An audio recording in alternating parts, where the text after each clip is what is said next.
Bonjour Fred. Bonjour Fred. Salut Benoît, ça va? Bien, je te remercie, ouais. Vous Merci connaissez pour Benoît l'invitation. Appiau? Benoît Appiau qui nous accompagne déjà, nous a déjà accompagné dans quelques festivals. Et aujourd'hui, on lance un grand truc, la grande maison Le Franc-Bourgeois. Et Benoît va nous présenter, nous expliquer, nous démontrer la magnifique nouvelle huile extra fine, Le Franc-Bourgeois. Exactement Fred. Allez, on y va. Le Franc-Bourgeois, grande maison inconnue pour les produits d'éducation, produits enfants, mais aussi produits beaux-arts et la haute qualité de la peinture. Donc on va présenter toute la gamme de 120 couleurs de la gamme extra fine Le Franc et Bourgeois. Cette maison... Qu'est-ce qui se passe? Là pourquoi on fait ça? Alors, parce qu'on va bientôt fêter les 300 ans de la marque, donc ça c'est... hein, bon, Ouais. ça on en reparlera un peu plus tard. On aura l'occasion d'en Mais parler. l'avantage de cette nouvelle formulation d'huile, l'huile est un peu passée un peu aux oubliettes avec les mix médias, avec des peintures plus modernes, les acryliques, etc. On va rester super classique quoi. On pense que l'huile est classique, Ouais. on pense que l'huile est toxique, on pense que l'huile ça sent, mauvais. que ça colle, que ça met longtemps à sécher. Il y a tous ces a priori là Ouais, sur je l'huile suis d'accord. et on va voir qu'on va pouvoir remettre ça en cause par les petits tutos qui vont suivre.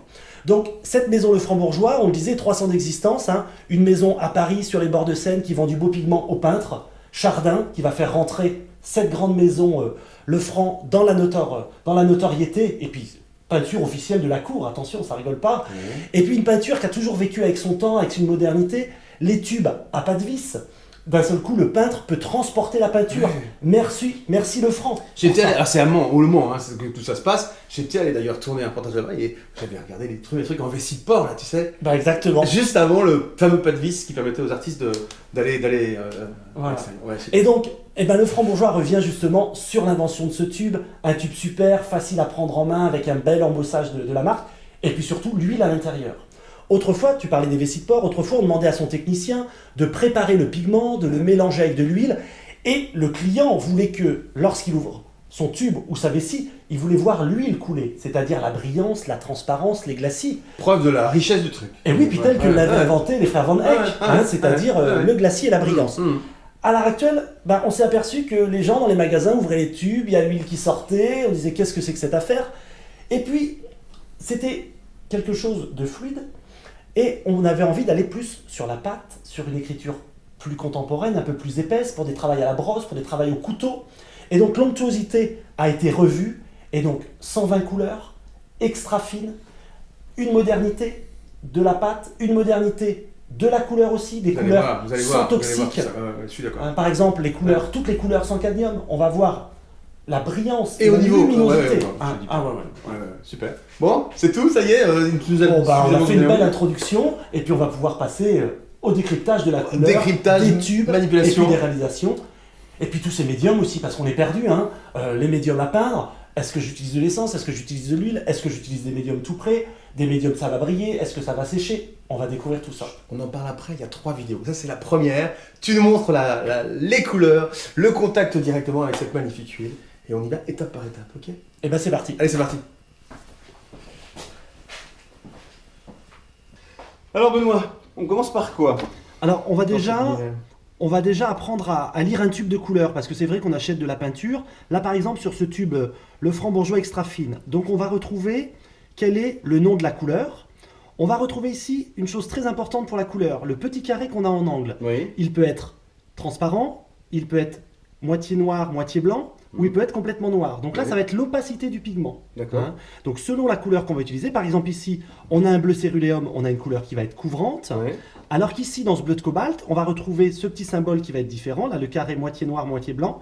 Donc on va être une couleur semi-opaque ou semi-transparente. D'accord. hein. Et donc, c'est pas lié à la qualité du pigment? Alors la c'est pas caract- du tout. Ah, Non, c'est non, ça, non. hein. Dans l'extra fine, on a un dosage. On est sur des peintures très très pigmentées. C'est simplement la caractéristique même du pigment. On va avoir des pigments qui vont être plutôt couvrants, par exemple comme des terres, et puis des pigments qui vont être un peu plus transparents. Et là, on est dans des jaunes, dans des rouges, mais aussi dans les bleus. Ok. Voilà. Donc D'accord. là, ça va être vraiment important. Les petites 3 étoiles. Les étoiles, c'est quoi? Ouais, Ce dis-nous. n'est plus ni moins que le maintien lumière de la couleur, et là on est dans l'excellence, c'est-à-dire on ne peut pas dépasser plus de 3 étoiles. Ça veut Donc, dire c'est la résistance aux UV, c'est ça? la résistance aux UV, le maintien dans le temps de la couleur. L'avantage de l'huile, c'est que la couleur va être telle qu'elle est dans le tube, telle qu'on va la travailler. On aura la même couleur au début de son travail qu'à la fin, après séchage. Ce qui n'est pas le cas à l'acrylique, effectivement. Non, l'acrylique, on a cette laitance un peu blanchâtre Ouais, qui ouais. vient transformer la, Ouais, tout à fait. transformer la couleur. Ok. On va rentrer maintenant à l'intérieur même du tube, puisque là, sur notre nouvelle gamme Le Frambourgeois Extra Fine, on a 120 couleurs. Ok. 120 couleurs. Pourquoi avoir remis en avant cette gamme extra fine? C'est surtout dans la formulation. Dans la formulation, on va regarder ça. Ouais, Voilà ici les anciens tubes. Lorsqu'on ouvrait ces anciens tubes, on avait de l'huile qui sortait du tube, plus la couleur. On le voit ici. Donc une couleur très souple, parce que l'huile était le gage de qualité. Quand on demandait à son préparateur de nous préparer de l'huile, on voulait que cette pâte soit généreuse, soit souple, soit huileuse, pour correspondre à une peinture classique, à une peinture de glacis.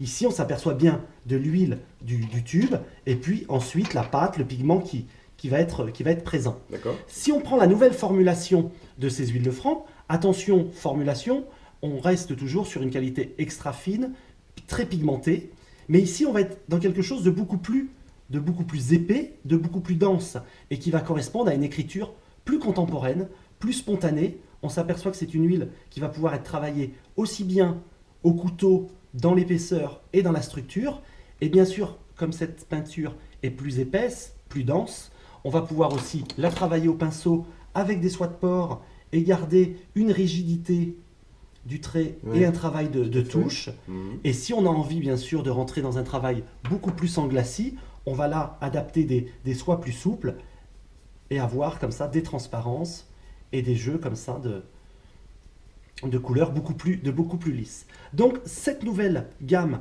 de 120 couleurs de chez Le Frambourgeois Extra Fine, on va avoir la texture qu'on va pouvoir travailler en pâte, la texture qu'on va pouvoir travailler au pinceau avec une soie de porc, un pinceau rigide pour les reliefs, et puis une soie beaucoup plus souple pour les écraser et les peintures lisses.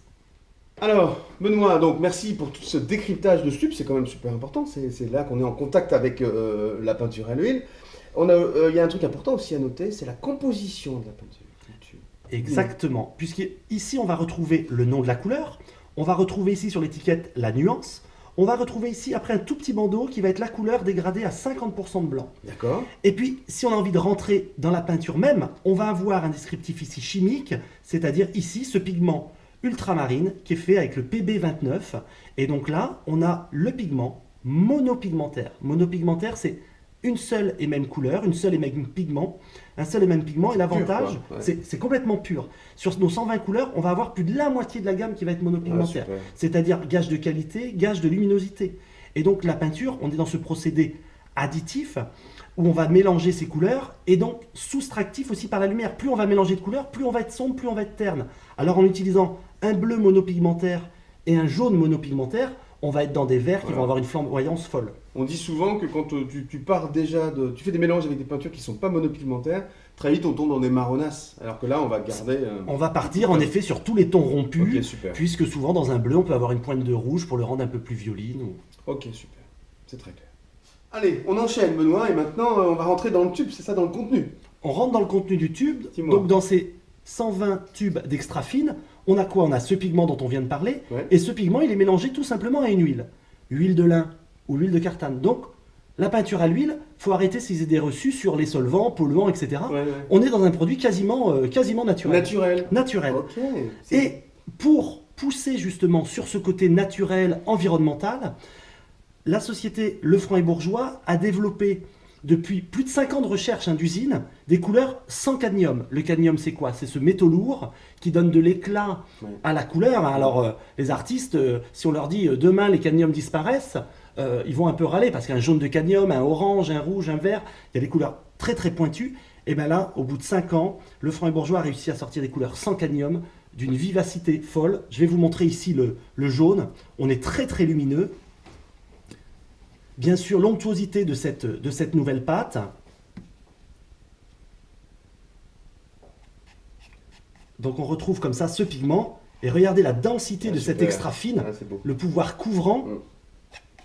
Là, c'est sublime. Ça donne envie. Là, ouais. c'est sublime. Ouais. Et bien sûr, on a une mixité totale entre toutes nos couleurs.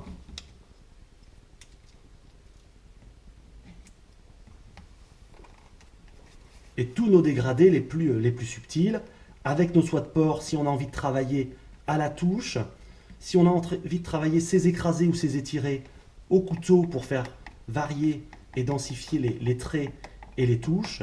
Et puis après, avec des pinceaux beaucoup plus Souple, en beaucoup plus polyamide. souples, en polyamide bien sûr, pour tous nos glacis, nos balayages. Et là, on travaille sa peinture à l'état pur. On va avoir une huile qui va avoir du répondant, qui va avoir une épaisseur. Là, on peut vraiment, vraiment jouer, et sur n'importe quel support, qu'on soit sur toile ou qu'on soit sur papier. Hein, puisque l'importance du support est vraiment primordiale à l'huile. On va avoir besoin d'un support qui va pouvoir absorber l'huile. Les toiles en lin seront vraiment l'idéal.